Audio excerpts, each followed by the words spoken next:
Bem-vindos, pessoal, a mais um episódio aqui do nosso podcast Aletheia, o seu podcast em que você aprende cosmovisão e apologética de um jeito diferente, de um jeito de conversação, né? Eu sempre estou tentando trazer convidados aqui, pessoas que entendem do assunto para que eu possa aprender e para que vocês possam aprender também. Mas sem muito mais delongas, pessoal, queria primeiro agradecer a Deus, queria agradecer à Agência Mandril por estar apoiando o nosso projeto. E se você precisa de um podcast também, entre em contato com a agência, entre em contato comigo, que com certeza a gente pode conversar sobre isso. Mas sem mais delongas, pessoal, eu queria estar apresentando o nosso convidado. O nosso convidado aqui é o Matheus Obrigado, Silva. galera. O Matheus, Prazer, bom pode se dia. apresentar, Matheus? Bom, eu sou o Matheus, sou teólogo, sou pós-graduando em teologia sistemática, teologia filosófica e amo falar sobre esse assunto. Acho que as pessoas elas têm compreendido de uma maneira errônea o que a gente está se propondo a falar hoje e principalmente a nossa comunidade mais jovem, né, mais jovial, ela está andando por caminhos em que a confusão sobre esse assunto tem tomado conta. Então, acho que eu gosto muito de falar sobre isso. É um assunto que mexe comigo, é um assunto que envolve também um pouco da minha carreira na teologia, né? Aquilo que de fato despertou o meu coração. E sou membro da primeira Igreja Batista do Pará, né, atualmente. Eu era do Amapá, vim para cá. Hoje eu tô morando aqui em Belém e tem sido algo fundamental na minha caminhada cristã também estar aqui aprendendo com pessoas diferentes, com uma cultura que logo quando eu vim para cá eu pensei que era muito parecida com a do Amapá, né? Porque o Amapá ele era parte do Pará. Mas são pessoas diferentes, são culturas diferentes, são posicionamentos diferentes. E isso tem me ensinado muito. Então, eu sou essa pessoa, sou um aprendiz também, sou alguém que precisa também conhecer mais sobre esse assunto, precisa aprender também. E sou um escravo de Cristo que foi salvo pela graça e que não merece essa graça, mas que ama fazer o que eu faço, né, por meio da teologia, glorificar a Deus. Amém. Pessoal, se ainda não ficou claro, o tema de hoje, basicamente, a gente vai estar conversando sobre a existência de Deus. É uma das partes que a teologia filosófica trabalha, é uma coisa que, inclusive, começou já a ser trabalhada onde? Nos pais da igreja já. Então, desde o início da história da igreja, nós temos esse grande debate, né? Vários pais da igreja foram lá, foram defender a existência de Deus por várias vias. Tiveram alguns outros que tentaram por vias, entre aspas, não bíblicas no sentido não de erradas, mas por vias assim, mostrar Deus na natureza. Então existe uma série de argumentos desde o início da igreja até hoje em dia também, com filósofos como William Lane Craig e vários outros, que vêm defender a existência de Deus das mais diversas formas. Existem inúmeros argumentos e a gente vai poder entender. Isso é um dos ramos da teologia filosófica, como eu disse, mas não se desespere. A gente, apesar de filosofia ser uma palavra às vezes que assusta, a gente vai com certeza descomplicar para que você possa aprender, até porque a ideia do nosso podcast é edificar a igreja. E do que adianta a gente fazer as coisas se as pessoas simplesmente não podem aprender? Então, nosso objetivo é que você aprenda sobre o assunto, querendo ou não, de uma maneira simples, de uma maneira acessível, para que você possa, em primeiro lugar, estar mais firme na sua fé e possa até olhar e pensar: nossa, meu Deus é um Deus realmente que a existência dele, eu já creio na existência, mas a existência dele é racional, a existência dele é algo plausível, ou é algo que eu posso dizer sem medo de errar que é algo verdadeiro. Mas sem mais delongas, Matheus, você pode explicar um pouco mais sobre esse assunto entre a filosofia, explicando o que é a filosofia, né? E a teologia e como isso se une até causar esses argumentos para a existência de Deus? Sim, existem alguns termos, né, que eles já vêm carregados de um preconceito. Eu acho que no meu período escolar nunca tive isso tão claro na minha mente que a filosofia ela tinha algo a contribuir com a religião. Sempre eram análises que eu até via sobre a questão de Deus, mas eram coisas mais periféricas, né? Na escola a gente não vê isso de uma maneira tão aprofundada. E muitas vezes a análise sobre a existência de Deus, para alguns filósofos, isso falando sobre o início da filosofia, é muito enraizada em algo religioso. E isso na escola, para a gente, não é tão evidente. E isso é algo que, ao longo do tempo, vai tornando esse preconceito algo mais natural para as pessoas olharem para a filosofia e pensar que ela está distinta da religião ou distinta da teologia, né? Então, a filosofia, enfim, na escola a gente aprende muita coisa sobre filosofia. Às vezes a gente não aprende nada sobre filosofia, parece ser muito complexo, né?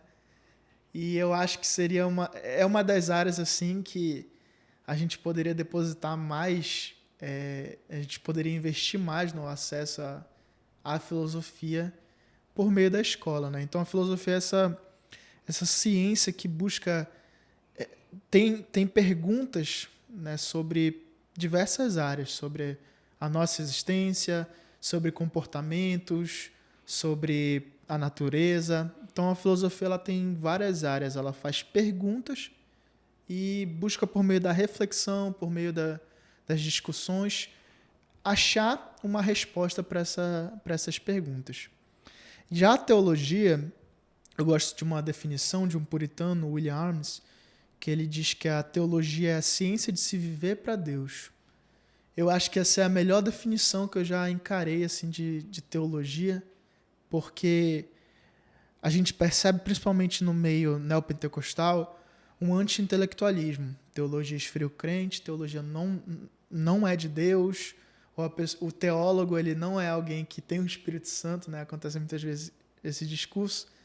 Só que quando a gente olha para essa definição dessa maneira, teologia, a ciência de se viver para Deus, muda tudo.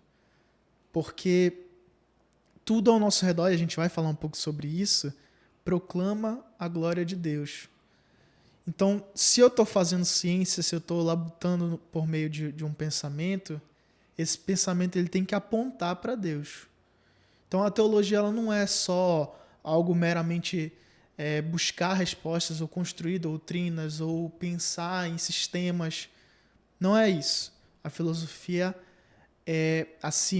a teologia é a ciência de se viver para Deus, né? De buscar respostas que muitas vezes não está tão visível, mas as escrituras nos mostram. A gente tem o ser humano, né, ele carrega muitas perguntas dentro de si. E acontece que a palavra de Deus ela revela muita coisa para a gente, né? Tem características as escrituras, e uma delas é a suficiência. Não é que ela vai me falar assim, Samuel, tu vai ser determinada profissão. Não. Mas ela vai dizer que por meio da tua profissão, aquilo que tu tá desenvolvendo na tua vida, tu tem que ter um caminhar aí. Então ela é suficiente para isso, ela é suficiente para nos revelar qual é a vontade de Deus dentro dessas esferas. Então a teologia ela busca justamente conhecer a Deus, entender mais de Deus e diferentemente do que alguns pensam, a teologia ela não tem resposta para tudo. Muitas vezes a nossa resposta para algumas perguntas eu simplesmente não sei. Uhum. Eu não sei como explicar. A palavra de Deus vai até aqui, eu não posso ir mais do que isso daqui. Mais do que me foi revelado. Mistérios, né? São justamente os mistérios das Escrituras. Aquilo que, de fato, a gente não tem porquê. Se a gente se preocupasse mais com o que a palavra de Deus diz do que com aquilo que ela não diz, eu acho que a gente teria assim, cristãos bem diferentes do que a gente tem hoje. Sim. Então, acho que para esse início de discussão, né, é importante essa definição, essa clareza sobre essas duas esferas, né, tanto teologia quanto filosofia, para que a gente possa entender a relação entre elas duas. Beleza, teologia é isso, mas e aí o que tem a ver com filosofia? Dentro da teologia filosófica, a teologia ela tem várias áreas, né, a teologia cristã. Ela tem teologia sistemática, teologia bíblica, teologia histórica, exegética, e também tem a teologia filosófica, né? E o que seria essa teologia filosófica? A gente faz uma instrumentalização da filosofia para que isso possa melhorar a nossa compreensão teológica. Então a gente pegaria a filosofia e a gente pega e transforma ela numa ferramenta para começar a trabalhar em cima da teologia. Exato. E aí a gente tem que ter um cuidado, né? A gente não pode canonizar a filosofia, porque é algo que é uma construção humana. Já a teologia, ela tá dentro das escrituras, né? A gente, como eu falei, é a ciência de se viver para Deus. Então, tudo aquilo que a gente constrói dentro da ciência, teologia, tá baseado por meio das escrituras, né? Já a filosofia é diferente, é uma compreensão, são perguntas, como eu falei, humanas. São questionamentos humanos. Só que esses questionamentos geram discussões. Ao longo da história, a gente percebe várias construções de pensamentos. E aí a gente pega essas análises, né, e vê... É como se eu estivesse pegando determinado filósofo, ele tá falando sobre um assunto e é que as escrituras falam. De que forma ele falou? Por que ele pensou dessa maneira? Então a gente vai instrumentalizando. E às vezes a gente usa de maneira alegórica para construir um determinado assunto, a compreensão de um assunto. Às vezes a pessoa ela não vai entender de cara por meio só do discurso teológico, mas se ela tem familiaridade com a filosofia, talvez se torne mais claro. Então a teologia filosófica traz essa nuance, né, de instrumentalizar a filosofia, não canonizar, mas instrumentalizar para que a gente possa compreender melhor algumas perguntas. Entendi. Cara, a minha experiência com a filosofia é uma coisa interessante, porque geralmente o primeiro contato que a gente tem com a filosofia acaba sendo na escola, e geralmente no ensino fundamental. Eu não vou dizer que a nossa cabeça não está pronta para alguns questionamentos. Na adolescência, na verdade, é uma idade normalmente de questionamentos. Na verdade, desde a infância, né? A criança ela tem aquilo de perguntar: papai, por que isso? Papai, por que aquilo, isso, aquilo? Por que você faz isso? Por que você deixa de fazer aquilo?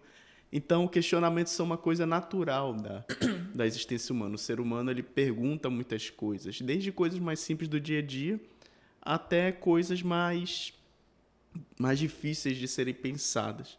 Então, muitas vezes a gente acaba menosprezando a filosofia, sendo que a gente não deveria estar menosprezando. Porque a gente acaba, entre aspas, fazendo uma filosofia sem a gente perceber. A gente está procurando o conhecimento. E a minha experiência com a filosofia foi a experiência padrão que geralmente a gente tem. A gente começa a ter contato no ensino fundamental, a gente não entende. Eu acho que uma pergunta que acaba faltando ser respondida antes da gente estudar filosofia é para que serve, afinal de contas, a filosofia. E por que a criança vê, ela olha, por que eu estou estudando esse negócio?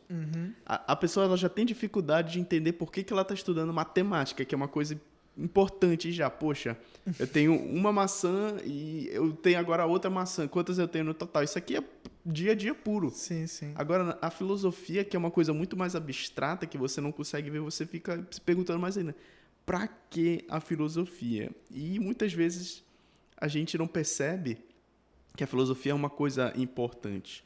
Por exemplo, tem muitas pessoas que gostam de questionar por que tem filosofia, por que tem sociologia no currículo escolar. Tudo bem que o currículo escolar aqui no Brasil ele já é super carregado, tem muita coisa. Eu acho que poderia ser um pouco aliviado, principalmente para crianças. Mais assim, enxuto, né? Mais enxuto.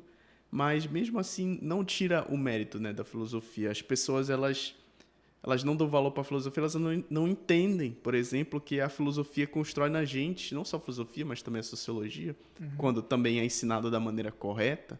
Claro que a filosofia e a sociologia podem ser instrumentos para roubar o coração das crianças, né? A gente sabe disso, para ideologias erradas. Mas quando a gente não tem esses assuntos na escola, o que acaba acontecendo na nossa cabeça? Ela não aprende a questionar. Sim. Essa é a verdade. E a gente cria uma multidão de pessoas que não tem espírito crítico. Então, a pessoa já entra na escola sem querer saber de filosofia. Aí, beleza, ela tem 5 anos de filosofia, ela não sabe nada. Sendo que a filosofia clássica começa lá com Sócrates, né? Fazendo perguntas o tempo todo para as pessoas, gerando um espírito crítico. A maiêutica, né? Tu falou um negócio interessante sobre essa pergunta, né? Para que serve a filosofia? Tem um livro muito interessante que é O Mundo de Sofia. Não sei se tu já ouviu falar. Já. Ele é um livro infantil. Literatura obrigatória lá na escola, né, que eu não li. Só um aluno da minha turma leu e disse que gostou. É muito bom. Ele faz uma síntese de vários pensamentos, sabe? Até a era, acho que moderna ou moderna, acho que ele vai falando sobre vários filósofos, né? Sobre os pensamentos. Ele passa até por Paulo. Ele fala sobre Atos 17, né? Mas assim, ele basicamente é um homem que vai mandando cartas para Sofia, né? E aí o jogo de palavras, Sofia com filosofia, né? E aí ele vai ensinando filosofia para ela por meio de cartas. E aí chega um determinado momento que ela já tá assim, tipo, poxa, ela nunca tinha pensado em tantas coisas como a filosofia despertou nela. E aí essa pessoa que está ensinando ela fala assim, qual é a diferença entre um adulto e uma criança? E aí ele diz que a criança ela questiona, já o adulto não, o adulto ele já está vivendo que ele já perdeu a capacidade de questionar. E a filosofia ela faz questionamentos, né? E quando a gente é criança a gente quer conhecer as coisas. Só que quando a gente é adulto, a gente já não questiona mais sobre as coisas. Uhum. Por que essa capa desse livro aqui é dessa cor? Por que essa mesa tem essa textura? Sabe, a gente passa por isso e já não se questiona mais. Sim, e tudo isso tem motivos. Sim, assim. Mas a criança não. A criança olha e tudo para ela é muito novo. Né? Esse senso de novidade para a criança. Então eu acho que dentro da escola a gente poderia explorar mais isso, né? Olha, a filosofia ela serve para justamente a gente depositar as nossas perguntas aqui. Porque esse é o objetivo, né? Gerar essa discussão, como tu bem falou aí. Sim. E já partindo um pouco mais para uma questão mais específica, né? Já que a gente trabalhou para o que é a filosofia, né? O que, como, onde, enfim... Agora, bora passar para o tema mais principal do podcast de hoje, né? Depois da gente ter introduzido.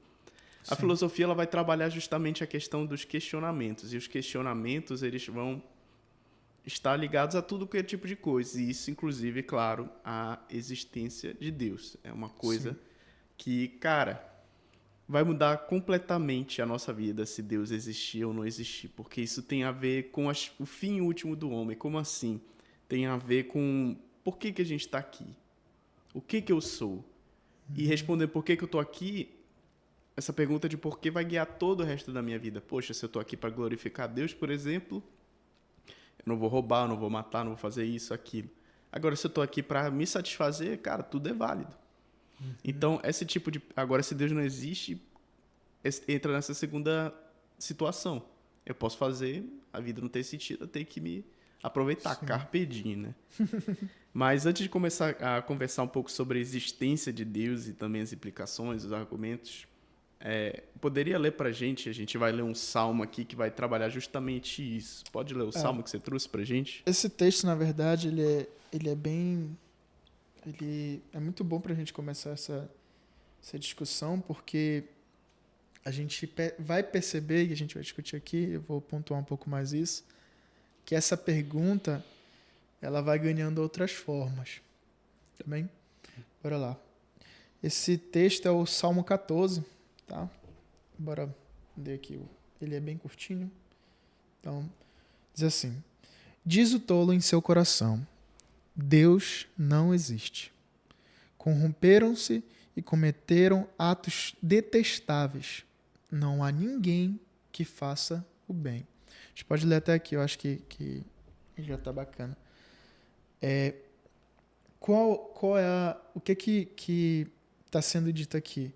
O tolo em seu coração diz que Deus não existe, mas poxa, e aí a gente começa a trabalhar, né, sobre a questão da existência de Deus e de que forma isso se manifesta na cultura em geral, na sociedade, enfim, né?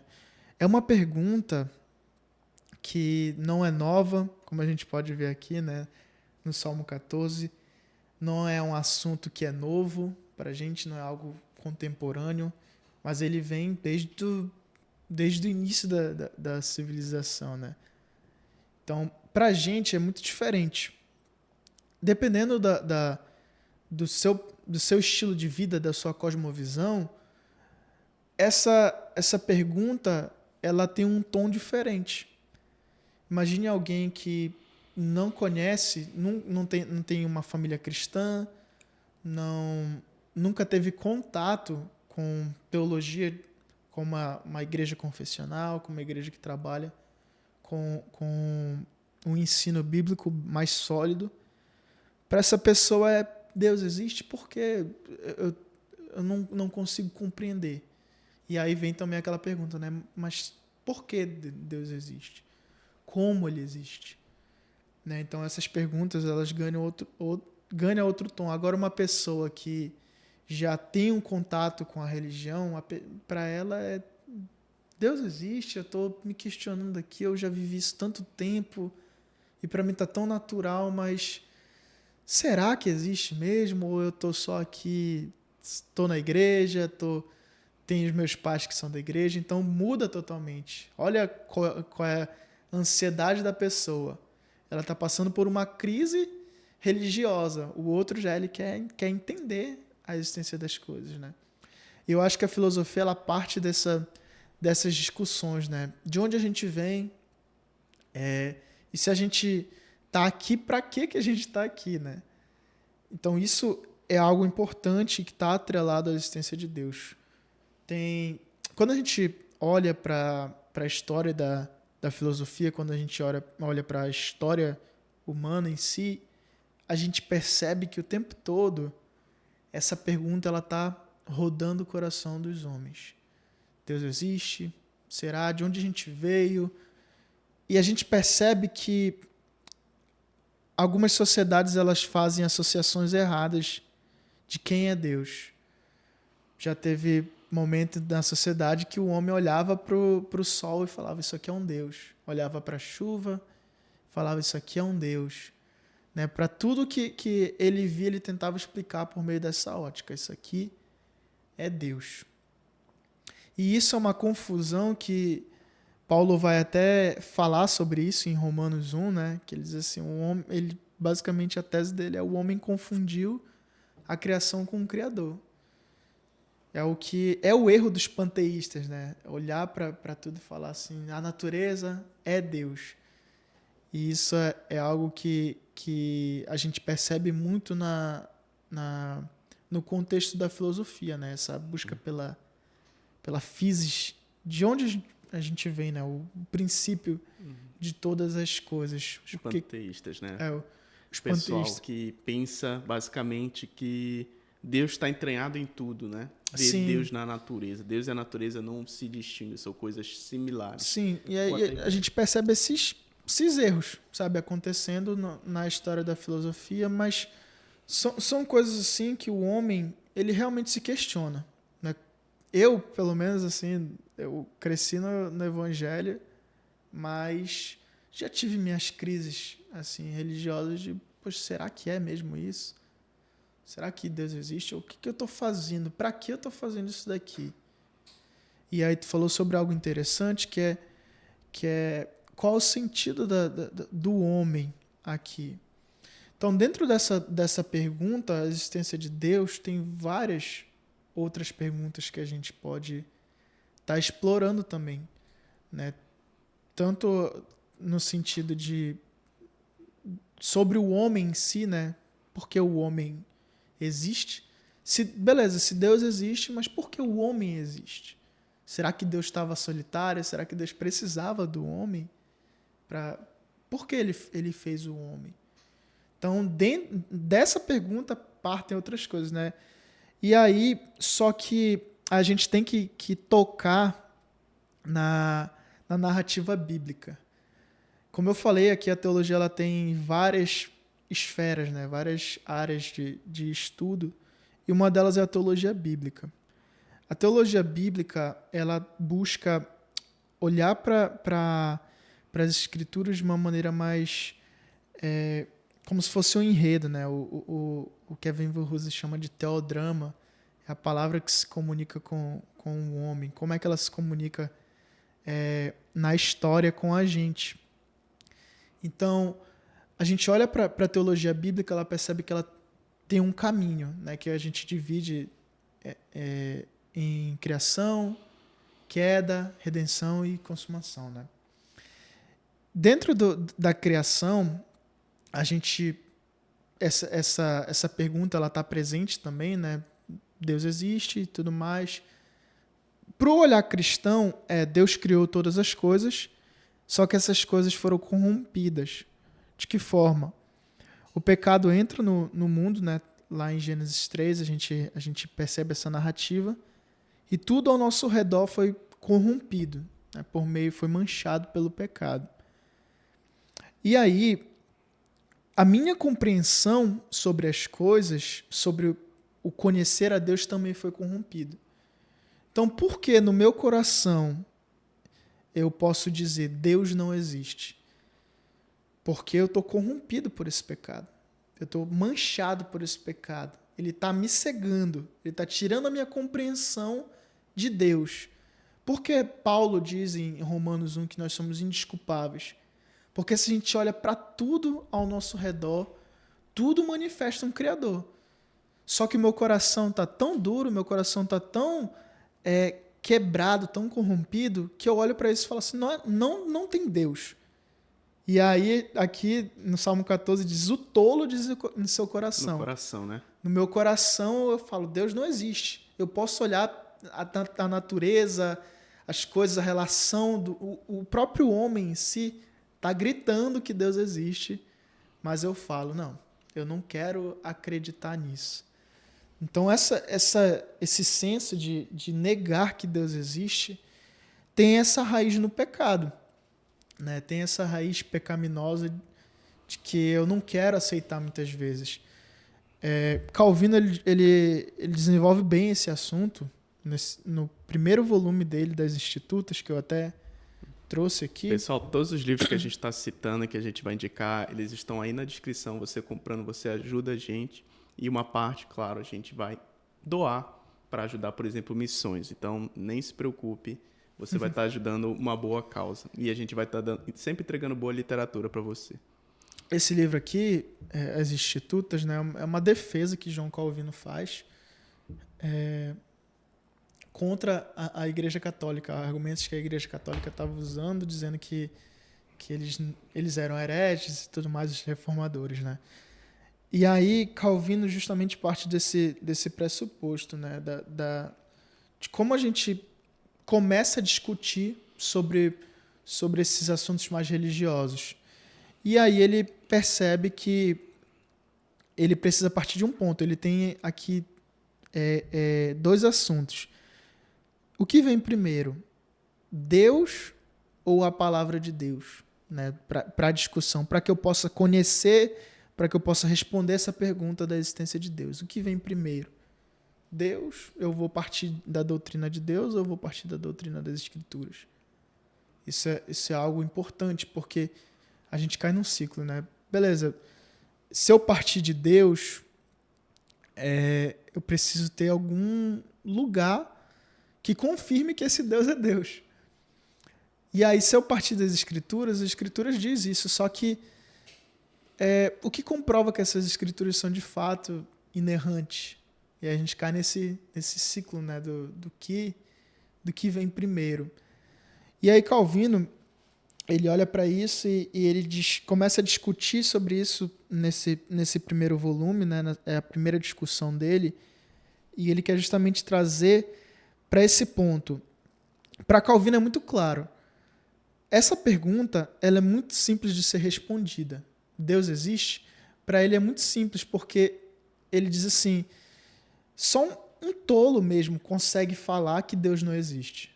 Como está aqui no Salmo, né? Ele parte desse pressuposto. Ele diz assim, eu não preciso te provar muito. Eu tô parafraseando aqui, né? Eu não preciso te provar muito, porque isso é muito claro. Eu não preciso ficar depositando muito tempo nessa pergunta, porque é muito claro que Deus existe. Só um tolo, de fato, diz que Deus não existe. Só que é engraçado porque o tempo passa e a gente continua com esse mesmo questionamento de uma nova roupagem. As pessoas, elas têm esse questionamento se Deus existe. As pessoas olham para as coisas e dizem, Deus não existe. Então, isso, como eu falei, isso não é novo. Mas para Calvino é muito simples. E aí começam outros questionamentos. E aí eu queria até ler um trecho aqui de Confissões de Agostinho, que eu trouxe também aqui. Ó. É um livro muito bacana. E aí ele diz assim, logo no início, no capítulo 3 do livro 1, deixa eu ver se eu consigo abrir aqui. Ele fala assim, será que os céus e a terra contêm a ti, já que tu os enches? Ou tu os enches e ainda os transbordas, já que estes não podem contê-lo? E para onde vai o restante de ti, quando os céus e a terra estão já cheios? Ou não precisas tu de algo que lhe contenha, pois criaste todas as coisas, visto que aquilo que tu enches o faz contendo-o? Pois os vasos que tu enchestes não mantêm a ti, porque, embora quebrados, tu não te derramas. E quando te derramas em nós, não nos feneces, antes nos avivas. Tu não te dissipas, antes une-te a nós. Mas tu que enches todas as coisas, enches a tudo com tudo que há em ti? Ou já que todas as coisas não podem conter a ti inteiramente, conterão parte de ti? A mesma parte de uma só vez? Ou para cada parte, quanto maior, mais, quanto menor, menos? Será então uma parte de ti maior e outra menor? Ou serás tu inteiro em toda parte, enquanto nada pode conter-te inteiramente?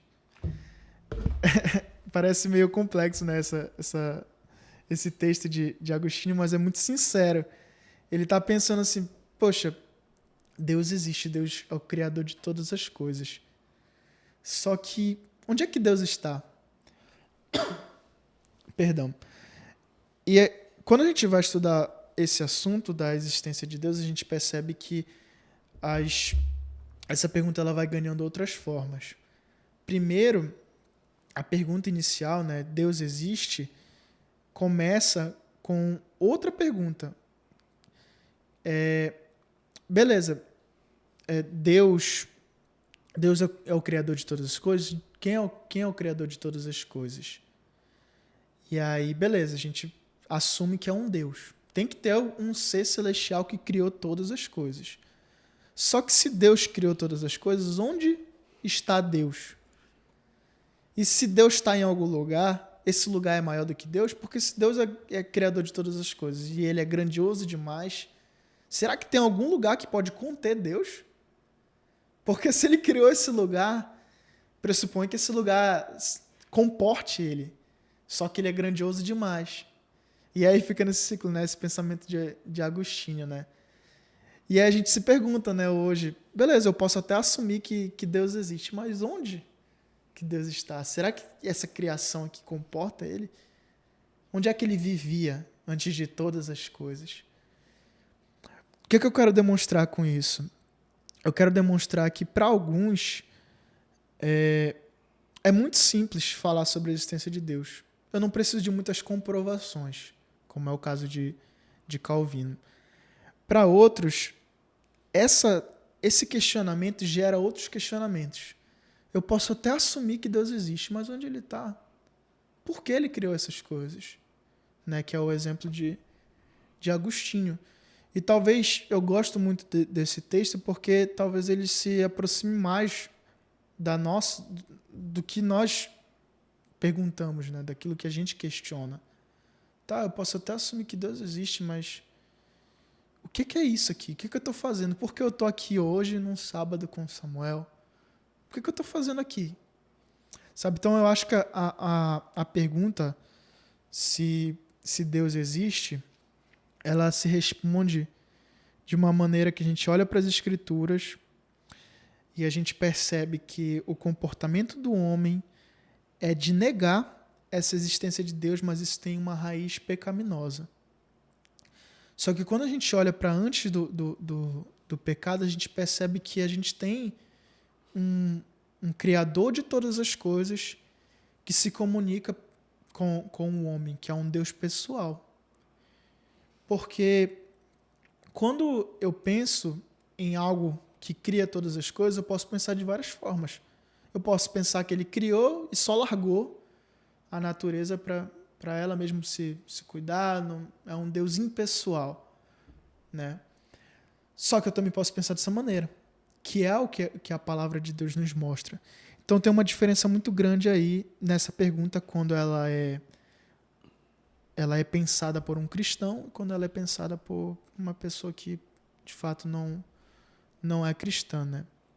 E aí eu acho que outra coisa que Calvino fala bacana, que é nesse livro também, que ele diz assim que, será que existe ateu?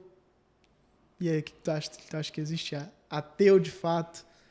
Ateu de fato, cara, biblicamente falando, Romanos 1, Paulo deixa bem claro, né? Se você tem dúvida de que Deus existe, biblicamente falando, se existe ateu, a Bíblia vai dizer em Romanos 1 que não existe ateu. Exatamente, é o que Calvino fala. Ele diz assim, é impossível existir um ateu de verdade. Só existe um rebelde. Essas pessoas esse tolo, né, que diz em Salmo 14, que diz assim, Deus não existe, só é um rebelde. Porque realmente não tem como a gente cair na vida e olhar para tudo isso e dizer que Deus não existe. Eu lembro no meu período escolar que eu estava estudando para o Enem, né? E aí eu estudei muito. Foi um ano que eu realmente me dediquei de uma maneira assim absurda. E aí quando chegou no final do ano, né, que a gente fez a prova e tudo mais, eu saí da prova já sabendo que eu não ia passar. A gente sabe, né? A gente tem aquela noçãozinha assim. E aí eu cheguei em casa já chorando muito e foi um ano que eu assim, realmente me desliguei de coisas religiosas. Eu não lia mais a palavra de Deus, eu não orava, nem ia para a igreja. E porque eu achava que era algo secundário, né? Eu precisava primeiro passar no curso que eu queria passar para depois me interessar em coisas do tipo. E aí eu saí da prova chorando muito. E aí foi a primeira vez que eu orei no ano, eu acho. Eu falei assim, Deus, poxa, eu me dediquei tanto, por que eu não vou passar? E aí começou a despertar algo em mim, né? Aí logo na outra semana eu já comecei a estudar. E aí estava estudando sistema cardiovascular, e aí fui deitar para dar uma descansada, né? Aí no norte a gente tem muito isso. E aí eu estava estudando sistema cardiovascular, né?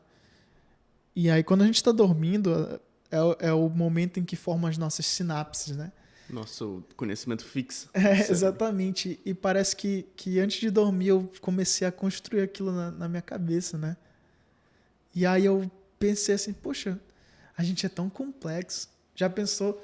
A gente tem uma parte no nosso cérebro, que é o bulbo, que se não fosse por ele, eu teria que eu mesmo pensar em respirar.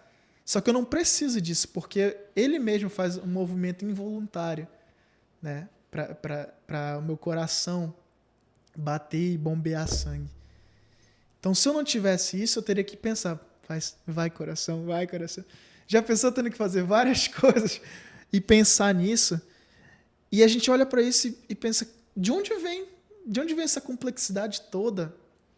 Como é que o homem ele é tão complexo? A pessoa que se questiona sobre a existência de Deus, acho que ela tinha que estudar sistemas, né, assim, na biologia, porque do corpo humano, né? Do corpo humano, porque é muito complexo mesmo. É tudo muito perfeito, né? E foi até quando eu fiz essa tatuagem aqui do coração, que marcou esse momento para mim assim de uma forma que eu passei a olhar e ver e dizer assim, como é que eu busco outras coisas e o criador de todas as coisas eu deixo de lado? Eu sou um tolo. Eu vivo como se Deus não existisse.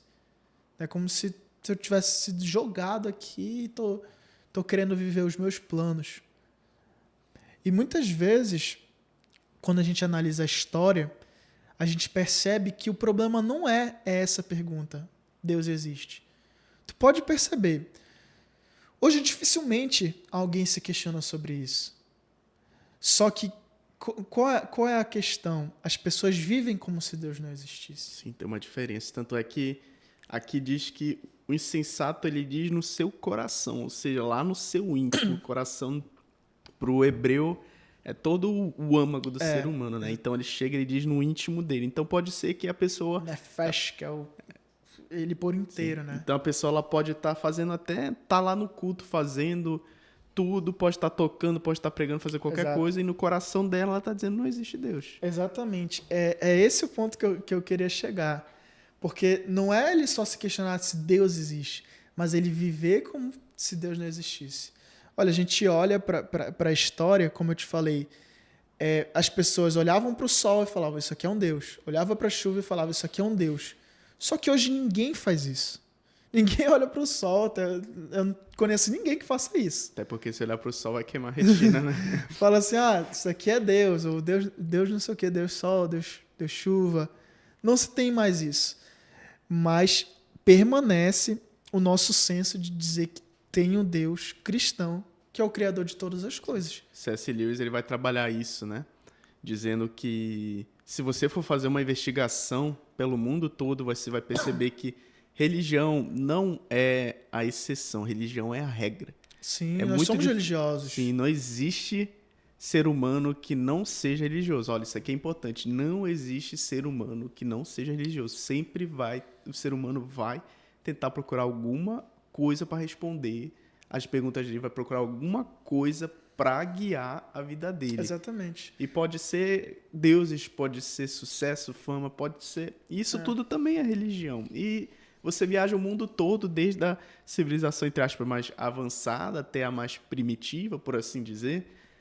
Você vai ver pessoas louvando alguma coisa. Exato. E aí eu queria cair, né, nesse texto aqui de 1 Reis 18, que eu acho que ele é interessante para a gente alimentar essa discussão aqui. Versículo 21.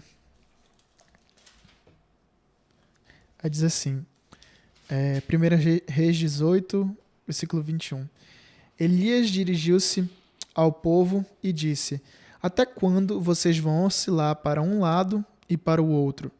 Se o Senhor é Deus, sigam-no. Mas se Baal é Deus, sigam-no. O povo, porém, nada respondeu. Disse então Elias: eu sou o único que restou dos profetas do Senhor, mas Baal tem 450 profetas. Tragam 2 novilhos, escolham eles um, cortem-no em pedaços e o ponham sobre a lenha, mas não acendam fogo. Eu prepararei o outro novilho e o colocarei sobre a lenha, e também não acenderei o fogo nela. Então vocês invocarão o nome do seu Deus, e eu invocarei o nome do meu Senhor. O Deus que responder por meio do fogo, esse é Deus. Então todo o povo disse: o que você disse é bom. Elias disse aos profetas de Baal: escolham um dos novilhos e preparem-no primeiro, visto que vocês são tantos. Clamem pelo nome do seu Deus, mas não acendam o fogo. Então pegaram o novilho que lhes foi dado e o prepararam, e clamaram pelo nome de Baal, desde a manhã até o meio-dia. Ó Baal, responda-nos, gritavam, e dançavam em volta do altar que haviam feito. Mas não houve nenhuma resposta. Ninguém respondeu. Ao meio-dia, Elias começou a zombar deles. Gritem mais alto, dizia. Já que ele é um Deus, quem sabe está meditando, ou ocupado, ou viajando. Talvez esteja dormindo e precise ser despertado. Então passaram a gritar ainda mais alto, e a ferir-se com espadas e lanças, de acordo com o costume deles, até sangrarem. Passou o meio-dia e eles continuaram profetizando em transe até a hora do sacrifício da tarde, mas não houve resposta alguma. Ninguém respondeu. Ninguém deu atenção. Isso é muito interessante esse texto, porque ele mostra justamente esse ponto da adoração. A gente pode adorar qualquer outra coisa, né? Só que será que isso é Deus, de fato? E aí Elias faz esse contraste muito claro. Vocês têm uma escolha aqui. Vocês dizem que vocês adoram algo. Se é Deus, se é o Senhor, adorem o Senhor. Se é Baal, adorem Baal. Mas bora ver se Baal existe. Será que Baal é um Deus mesmo? Será que ele de fato atende vocês? Ou vocês só estão aí fazendo um ritual? E aí ele coloca essa prova, né? Coloca lá, bora, quem é que vai acender esses novilhos aqui pra gente? E ele começa a brincar, né? Falar assim, gritem mais alto, será que ele tá dormindo, tá meditando? Por quê? Qual é a questão aqui? Baal não existe. Baal não é um Deus de fato. Mas o Senhor é Deus. Tanto é que o de Elias acende, né? O fogo. Então é justamente isso. A gente pode adorar várias coisas. Eu posso adorar meu relacionamento, eu posso adorar meu dinheiro, eu posso adorar meu emprego. E eu posso transformar isso no meu Deus. Eu posso fazer rituais para isso. Só que nunca vai acender o fogo que é necessário ali para provar a existência dele. Uhum. Diferente do Senhor. Então essa pergunta ela muda ao longo do tempo. Porque as pessoas elas são religiosas, naturalmente. A gente percebe isso nessas civilizações que atribuíam os feitos naturais como sendo deuses. Só que isso muda e esses deuses param de ser figura importante, mas o nosso Deus permanece. O nosso senso de que o Deus cristão existe, ele permanece. Né? Como eu disse, a gente não olha mais pro vento e pensa que é um Deus. Mas a gente pode olhar para o vento e dizer isso aqui é uma criação de Deus, do Deus cristão. Isso é totalmente diferente. Tem um livro do Nietzsche, Gaia Ciência, né, que ele tem um momento que é um louco entra no bar e aí ele justamente pergunta sobre isso, né? Onde está Deus? Cadê Deus? E aí ele é muito enfático lá no livro que ele diz que ele está com uma lamparina, né? E isso é de manhã. Isso é proposital mesmo, porque depois ele vai para uma igreja. E aí a mesma pergunta acontece, né? Onde é que está Deus? Onde é que está Deus? Ele lá com a lamparina. De manhã. E isso numa igreja, e ele olha e diz assim que a igreja é um cemitério de Deus. E tem duas coisas aí, né? Por que ele estava com uma lamparina de manhã? Porque é a simbologia de que o mundo está tão escuro, está tão tomado por essa escuridão, que ele precisa andar com uma lamparina de manhã para enxergar as coisas. É uma simbologia. E esse questionamento de onde é que está Deus é o que revela justamente aquilo que a gente estava falando. As pessoas vivem como se Deus não existisse. A gente está numa igreja, mas cadê Deus daqui? Por que aqui é um cemitério de Deus? Porque justamente a gente está cumprindo as coisas aqui, mas vivendo como se Deus não existisse. Então isso é um recurso que eu falo que seria a instrumentalização da filosofia. Né? Isso alimenta a discussão teológica. Nietzsche traz esse questionamento sobre esse retrato da sociedade dele por meio dessa ilustração, né? Do louco que vai numa igreja e pergunta sobre Deus e diz que a igreja é um cemitério de Deus e está com uma lamparina, e isso alimenta a minha discussão teológica. Né? Poxa, qual é o questionamento aqui? As pessoas vivem como se Deus não existisse. E isso é uma área da teologia. Né? Inclusive dentro da igreja, né? Exatamente. Então, quando a gente fala sobre teologia filosófica, esse uso da filosofia é justamente isso. A gente fez agora de maneira prática.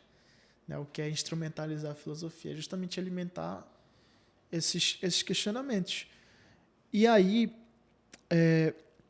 eu acho que muito do que a sociedade ela ela tem feito é justamente esse comportamento de tá, Deus pode até existir, mas ele não é necessário.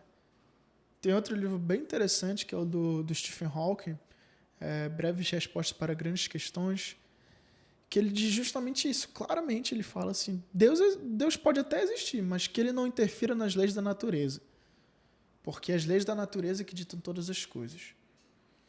E aí eu penso assim, poxa, a pessoa ela tem...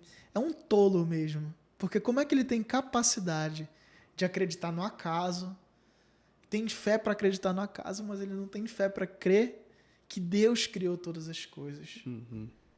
E se para ele Deus não criou todas as coisas, foi as leis da natureza, qual o nosso sentido aqui? Comamos e bebamos, porque Amanhã certamente morreremos. Sabe? Não tem sentido nisso. Só que o nosso coração é assim. Nosso coração é tolo. E a gente declara, Deus não existe. E muitas vezes essa declaração está no nosso estilo de vida. Eu posso viver como se Deus não existisse. Dentro da igreja eu posso fazer isso. Sim. Passando agora para o... Vai estar tratando no último bloco, né? A última pergunta. Agora uma questão filosófica, mas puxando um pouco mais para apologética, né? Principalmente questão da apologética mais clássica. Quais é que são, já que a gente falou muito sobre a questão da existência de Deus, quais são os principais argumentos a favor da existência de Deus? Como é que a gente responde às objeções do mundo em relação à existência de Deus? Quais são as vias assim da gente poder mostrar que a fé ela é razoável? Uhum. A fé, na verdade, ela é algo interessante, porque para a visão cristã, até a fé é algo que vem de Deus. Uhum. A fé que eu tenho, em última instância, foi Deus que colocou em mim. Então, quando Calvino trata dessas coisas, porque ele diz que é muito simples para ele dizer que Deus existe e ele não precisa de muitas provas. Porque para ele é justamente isso. Não é que ele seja fatalista e diga assim, se a pessoa acreditar na existência de Deus, é tranquilo. Se ela não acredita, deixa ela. Não é assim. Mas ele diz, o que ele assume é que as provas são claras. E essa pessoa, se ela permanece nessa cegueira espiritual, é porque ela é tola, ela é rebelde mesmo. Né? E eu acho que eu trouxe esse livro também aqui, do Franklin Ferreira, com Alan Might, Teologia Sistemática. E essa teologia sistemática ela tem uma pegada diferente. Cada teologia sistemática tem um estilo diferente. O que seria a teologia sistemática? É a busca por um sistema coerente de doutrina. Então, ela faz perguntas sobre determinados assuntos e ela tenta responder de uma maneira coerente, sistematizando a Bíblia. Né? Posso perguntar o que é pecado? A teologia sistemática ela responde isso de uma maneira sistemática mesmo. Né? Ela pega vários textos, investigações e mostra como a Bíblia diz, né? Exatamente. Ela faz uso, às vezes, de texto-prova, às vezes ela faz uso só de um contexto de autor, né? Algo mais pensado na teologia bíblica. Então, cada teologia sistemática tem o seu estilo. Eu gosto dessa aqui porque ela é brasileira. Né? E o nosso país ele é muito miscigenado. Ele é carregado de religiões. Ele é carregado de crenças. E o que o Franklin Ferreira e o Alan Might fazem aqui? Essa teologia sistemática ela é construída com esse viés apologético, que seria essa defesa da fé. Por que eu indico esse livro aqui para as pessoas? Porque ele diz assim, a nossa metodologia vai ser a seguinte, existem dois tipos de metodologias apologéticas, que seriam o historicismo, né? O pressuposicionalismo. O pressuposicionalismo é eu fazer pressupostos e defender aquilo. O Francis Schaeffer ele tem meio que um equilíbrio nisso daí. E aí ele diz assim, o nosso pressuposto é a palavra de Deus, ela é inerrante e ela é divinamente inspirada. E o nosso outro pressuposto é Deus é o criador de todas as coisas. E ele criou tudo a partir do nada. Mas ele não precisava da gente. Nós somos seres contingentes. O que é um ser contingente? É aquilo que pode ou não existir, não tem necessidade. Mas Deus quis. Então esses são pressupostos importantes. Só que não basta eu só dizer isso. Eu tenho que saber porque isso é uma verdade e porque a do outro não é verdade. Né? Porque o cristianismo é a religião correta e as outras não são. Tem muita gente que assume, principalmente por conta do Brasil ser muito cercado por religião, fala assim, não, tudo bem.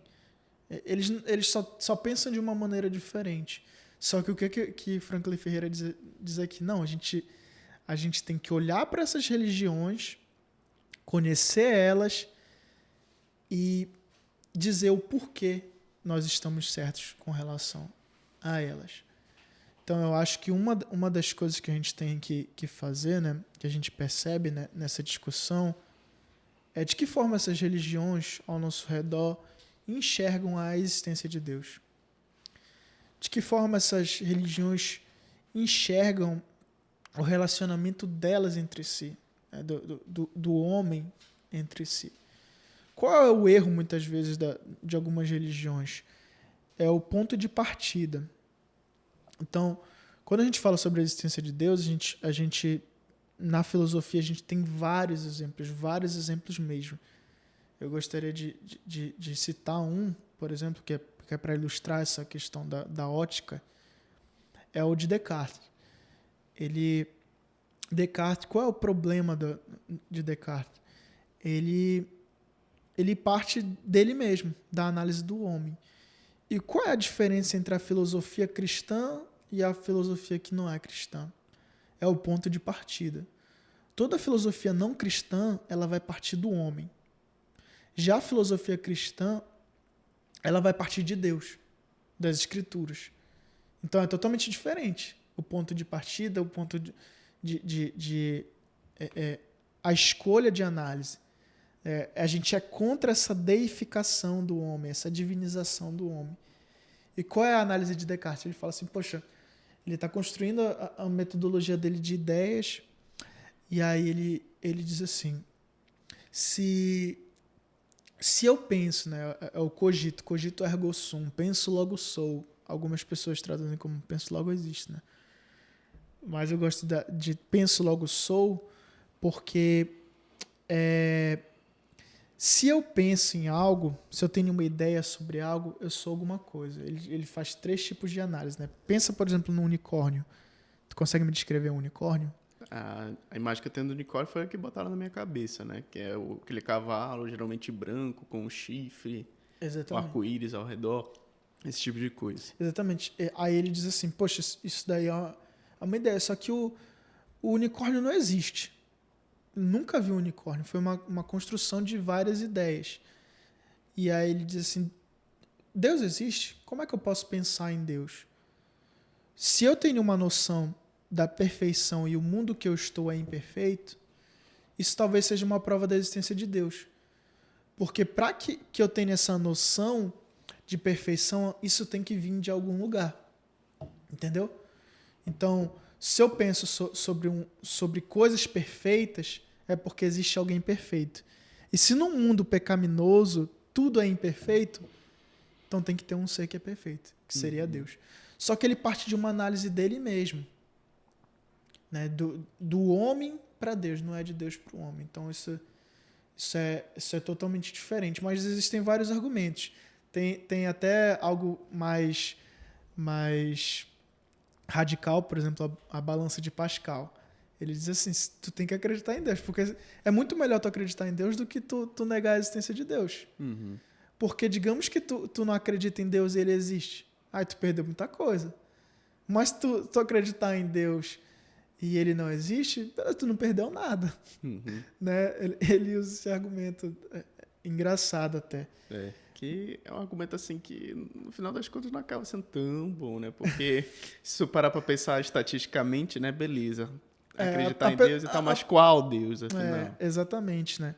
Então, a existência de Deus, ela pode ser defendida por vários... de várias formas, né? E qual é a forma que o cristão deve defender? Eu acho que a nossa arma melhor, assim, para defender a existência de Deus é o uso da teologia bíblica associada à teologia sistemática, à teologia filosófica. Porque a gente vai atacar várias áreas de uma maneira que a gente olha para a Escritura de uma maneira em um enredo mesmo, e pelo uso da sistemática por meio de doutrinas, né? Então, quem é Deus, quem é Jesus, quem é o Espírito Santo, quem é o homem, e aí por meio da filosofia, que são essas perguntas que surgem na nossa cabeça. E quando a gente olha para isso, é inevitável a gente olhar para as coisas e dizer, sermos tolos e dizer assim, não existe Deus. Então eu acho que eu não traria um filósofo assim de olha, esse daqui é o que resolveu o problema da existência de Deus. Mas eu acho que é uma busca que a gente tem que fazer por meio do estudo das Escrituras. Eu acho que é algo que ele vai se revelando na nossa compreensão, a existência de Deus. Como eu te falei, a gente pode estar dentro da igreja e vivendo como se Deus não existisse. Por quê? Porque eu não tenho intimidade. Como é que eu conheço a Deus? Por meio das Escrituras que são reveladas. Então, se você quer saber quem é Deus, se você quer ver Ele se manifestando, né, é por meio das Escrituras. Eu acho que essa seria a nossa maior arma. Assim, né? Mas agora, a forma como eu vou te provar, aí é diferente. Eu vou precisar de mais tempo, né? Num lugar contigo, assim. Mas as Escrituras, elas são a chave para a gente compreender a existência de Deus de uma maneira mais acessível. Sim. Afinal, muitas vezes a gente esquece, mas quem faz o convencimento é o Espírito Santo. Então você pode passar a vida toda mostrando por A mais B que Deus existe. A pessoa pode até se convencer, mas beleza, qual Deus? Uhum. A pessoa pode se convencer, ela pode acreditar no Deus cristão, mas eu não estou afim de viver para esse Deus. Eu acho que a vida que eu levo é muito mais cômoda e legal. Não quero abrir mão de X, Y, Z, não quero abrir mão de tal pecado, eu não quero ser cristão. Eu acho que